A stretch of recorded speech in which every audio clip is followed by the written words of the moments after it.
જે મિત્રો બોટાદ યાર્ડની ઘટનાને જોઈ રહ્યા હોય એ તમામ મિત્રોને એક મહત્વનો સંદેશ આપીએ કે ગુજરાતના તમામ માર્કેટિંગ યાર્ડમાં ખેડૂતોનું બેફામ શોષણ થાય છે. એમાં સૌથી વધારે કે શોષણ થતું હોય તો બોટાદ માર્કેટિંગ યાર્ડમાં થાય છે. હવે તો કડદો શું એ ગુજરાતના નાના એવા બાળકોને પણ ખબર પડી ગઈ છેલ્લા 2-3 દિવસની લડાઈ જોઈને. આજે ખાસ કરીને હજારોની સંખ્યામાં ખેડૂતો જ્યારે સમર્થન આપવા આવ્યા મારી આ લડાઈને, ખેડૂતો બધાએ પોતે એવું સમજ્યું કે આપણી લડાઈ જ્યારે રાજુભાઈ લડતા હોય તો આપણી નૈતિક જવાબદારી બને એની ભેગા ઉભા રહેવું. હજારોની સંખ્યામાં આવ્યા. અહીંયા અમે રજૂઆત કરી. યાર્ડના સત્તાધીશ ચેરમેન દ્વારા 2 દિવસથી મીડિયા સામે આવીને કહેવામાં આવતું કે ભાઈ અમે કડદો બંધ કરી દઈશું, વેપારીઓ પર કડક કાર્યવાહી કરશું. આજે અમે 2 માંગણીઓ લઈને દોસ્તો આવ્યા હતા. અમારી એકદમ વ્યાજબી કાયદેસરની માંગણી હતી. એમાંની એક માંગણી કે યાર્ડમાં ખેડૂત કપાસ લાવે ત્યારે એનું સેમ્પલ તમે જેટલા સેમ્પલ લેવા હોય એટલા લઈને ચેક કરી લ્યો, પણ એકવાર હરાજીમાં ભાવ નક્કી થયા પછી એક ખેડૂતના ભાવ ઓછા કરવામાં ન આવે અને એ ખેડૂતનો જેટલો પણ કપાસ હોય વેપારીએ ખરીદી લેવો. આમાં અમારી માંગણી ક્યાં ખોટી હતી?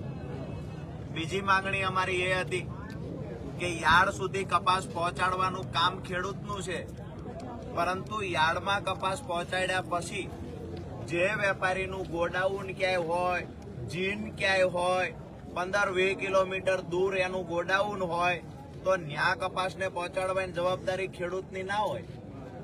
બોટાદ યાર્ડના વેપારીઓ એવું પણ કહે છે કે જ્યાં અમારું ગોડાઉન છે ત્યાં તમારા ખર્ચે કપાસ પહોંચાડો. તો અમે 2 માંગણી લઈને આવ્યા હતા કે ભાઈ જે વેપારી ખેડૂતનો કપાસમાં હરાજી થયા પછી ભાવ ઘટાડો કરે એના પર કડક કાર્યવાહી થાય. બીજું કે ખેડૂત અહીંયા યાર્ડ સુધી કપાસ પહોંચાડશે, વેપારીએ જેને ખરીદી કરી છે એના ખર્ચે જ્યાં લઈ જવો હોય ત્યાં કપાસ લઈ જશે. આજે મોટી સંખ્યામાં ખેડૂતો ભેગા થયા, ખેડૂતો સંગઠિત બન્યા, જાગૃત બન્યા. ખેડૂતોએ કહ્યું કે અમારું શોષણ હવે બંધ થવું જોઈએ. ત્યારે યાર્ડના સત્તાધીશો અને વેપારીઓએ મીટિંગ કરી નિર્ણય લીધો કે જો શોષણ બંધ કરવાની વાત હોય, જો રાજુભાઈ લેખિતમાં માંગતા હોય કે કડદો નહીં થાય, આવું લેખિત અમે આપશું નહીં, આવું વેપારીઓએ ચેરમેને કીધું. મતલબ સાફ છે કે આપણે કહ્યું કે અમારી લૂંટ બંધ કરો, અમારું શોષણ બંધ કરો, તો એમને કહ્યું અમે શોષણ બંધ નહીં કરીએ. આજે આજ દિવસ સુધી ખેડૂતોને લૂંટનારા અમુક વેપારીઓ અને એને સમર્થન આપનારા અમુક સત્તાધીશો યાર્ડને તાળા મારીને ભાગી ગયા છે. જે કહેતા હતા કે બોટાદ માર્કેટિંગ યાર્ડ બીજા નંબરની ખરીદીનું યાર્ડ છે, અમે પહેલા કહેતા ને હજુ કહીએ ખેડૂતોને લૂંટવામાં પહેલા નંબરનું માર્કેટિંગ યાર્ડ હોય તો બોટાદ માર્કેટિંગ યાર્ડ છે. આજે જયારે અમે મજબૂતાઈથી રજૂઆત કરવા આવ્યા તો હમણાં સાંજે 5 વાગે યાર્ડના સત્તાધીશોએ જાહેરાત કરી કે ચેરમેનના આદેશથી આજથી અનિશ્ચિત મુદત સુધી તમામ વેપારીઓ હડતાલ પર છે, એટલે હવે યાર્ડમાં કોઈએ જણસ લઈને આવવું નહીં. વેપારીઓ ચેરમેન બધા સાથે મળીને નક્કી કરે છે કે ખેડૂતોનો પ્રશ્ન સોલ્વ નથી કરવો.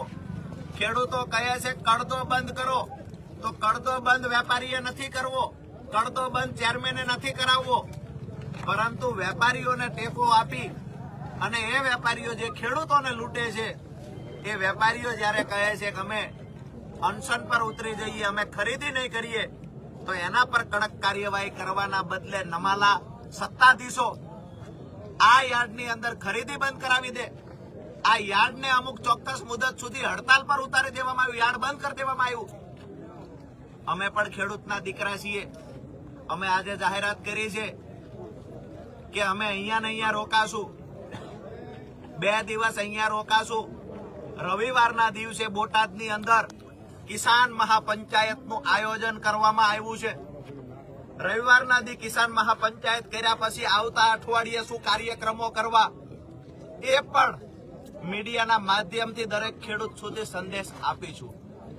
દોસ્તો, છેલ્લી વાત એ છે કે આજે ભોય તળિયે સૂવું પડે પણ તો પણ ભલે, મચ્છરોની વચ્ચે રહેવું પડે તો પણ ભલે, બીમાર થઈએ તો પણ ભલે, ખાવા મળશે કે નહીં મળે કોઈ વાંધો નથી, પરંતુ બીડું ઝડપું છે ખેડૂતોને લૂંટાતા બંધ કરવાનું.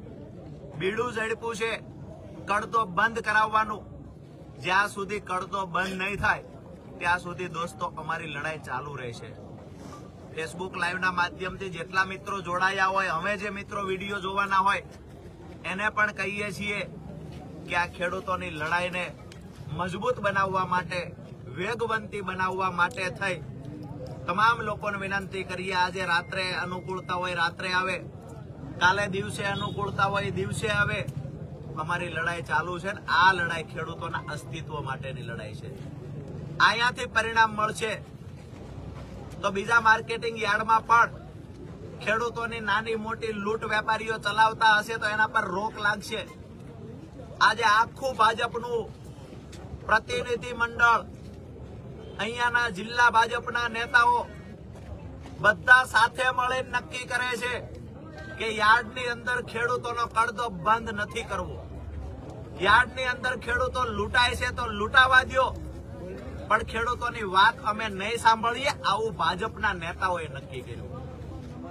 દોસ્તો, હું પણ ખેડૂતનો દીકરો છું. ખેડૂતો માટે લડવાનો સંકલ્પ કર્યો છે. ગુજરાતમાં જ્યાં જ્યાં ખેડૂત સાથે અન્યાય થયો છે ત્યાં મેં બને એટલી ખેડૂતોના હિતમાં લડાઈ લડવાની કોશિશ કરી છે. આજે બોટાદમાં પલાઠી વાળીને બેસી ગયો છું. લડાઈનું પરિણામ નહીં મળે ત્યાં સુધી લડીશું. બોટાદમાંથી કડતો બંધ કરાવવો એ મેં પ્રતિજ્ઞા લીધી છે અને જો કડતો બંધ નહીં થાય તો છેલ્લા શ્વાસ સુધી રાજુ કરપડા લડશે. તમામ મિત્રોને વિનંતી કરું છું જેને મારી વાત યોગ્ય લાગતી હોય કે ટેકો આપવા માટે 2 કલાક 5 કલાક 1 દિવસ 2 દિવસ જે મિત્રો સપોર્ટ કરવા માંગતા હોય આ તમામ મિત્રોને વિનંતી કરું છું કે આજે આવો, કાલે આવો અને પ્રમ દિવસ મહાપંચાયતમાં ચોક્કસથી વધારજો. મેં પ્રતિજ્ઞા લીધી છે, પ્રતિજ્ઞા પૂરી કર્યા વગર હું ચંપવાનો નથી. મેં પ્રતિજ્ઞા લીધી છે ખેડૂતોને લૂંટાતા બંધ કરવા. વેપારીઓ દ્વારા ખેડૂતોનો કડદો થાય છે, આ કડદો બંધ કરાવવાની પ્રતિજ્ઞા પૂરી થશે ત્યારે જ અહીંયાથી ઊભા થવાના છે. જ્યાં સુધી કડદો બંધ નહીં થાય ત્યાં સુધી અહીંયાથી ઊભા પણ નહીં થઈએ.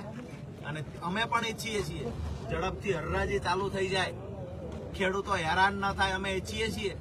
પણ યાર્ડના સત્તાધીશોએ એવું માની લીધું, વેપારીઓ સત્તાધીશોએ બધાએ નક્કી કર્યું કે ભાઈ ખેડૂત 2 દિવસ 5 દિવસ હરરાજી નહીં થાય તો થાકી જશે. ખેડૂત એવું કહે છે કે પૈસાની જરૂર છે એટલા માટે હરરાજી ચાલુ કરાવો. પણ યાર્ડના સત્તાધીશોને પણ કહીએ છીએ કે ખેડૂતો રાજુ કરપડાને પ્રેમ કરે છે. 5 દિન નહીં 15 દિવસ યાર્ડ બંધ રાખવું પડશે તો શરમ વગરના તમે સાબિત થશો. દેશ દુનિયાની સામે બોટાદ યાર્ડના સત્તાધીશો નગ્ન થશે. દેશ દુનિયાને ખબર પડશે, ગુજરાતના ખેડૂતને ખબર પડશે. અને જે ખેડૂતો માટે લાગણી દર્શાવે છે એ ભાજપના નેતાઓ ગામડામાં નહીં પ્રવેશી શકે, આવી ઘટનાનું નિર્માણ થશે. વહેલી તકે નિર્ણય લઈ લેજો. બાકી અમે નિર્ણય લઈ લીધો છે, પલોઠી વાળીને બેઠા છીએ. પ્રતિજ્ઞા સાથે કહું છું, પરિણામ નહીં મળે ત્યાં સુધી લડાઈ ચાલુ રહેશે. આજ મારી પથારી છે, આજે અહીંયા જ છુવાનો છું, અહીંયા જ રાતવાસો કરવાનો છે. કાલે નાહી ધોઈને પાછા આ જ જગ્યા પર બેસી જવાનો છું. મને આનંદ એ વાતનો છે કે આજે અડધી રાતે જે કોઈ કાર્યક્રમો રાતના નક્કી થયા છે, 10 વાગે 11 વાગ્યા, કોઈ ધૂનો ગાશે, કોઈ ભજનો ગાશે, પરંતુ અત્યારે રાત પડી ગઈ તેમ છતાંય મોટી સંખ્યામાં દૂર દૂર સુધી લોકો બેઠા છે. મોટી સંખ્યામાં લોકો ઉત્સાહ સાથે અહીંયા ઉભા છે. મેં લોકોને પૂછ્યું કે યાર્ડના સત્તાધીશો મુઠ્ઠીઓ બંધ કરીને ભાગી ગયા, આપણે શું કરવું જોઈએ? ખેડૂતોએ મને કહ્યું કે આપણે લડાઈ લડવાની છે, તમે મજબૂતાઈથી ઉભા રહ્યો, અમે તમારી હારે ઉભા છીએ. ખરેખર આ તાકાત જગતના બાપમાં છે. અને આજે આપ સૌને સંદેશ આપું છું કે જ્યાંથી પણ આવી શકાય ત્યાંથી બોટાદ માર્કેટિંગ યાર્ડમાં આવો અને ખેડૂત સંગઠિત બને તો ખેડૂતોની તાકાત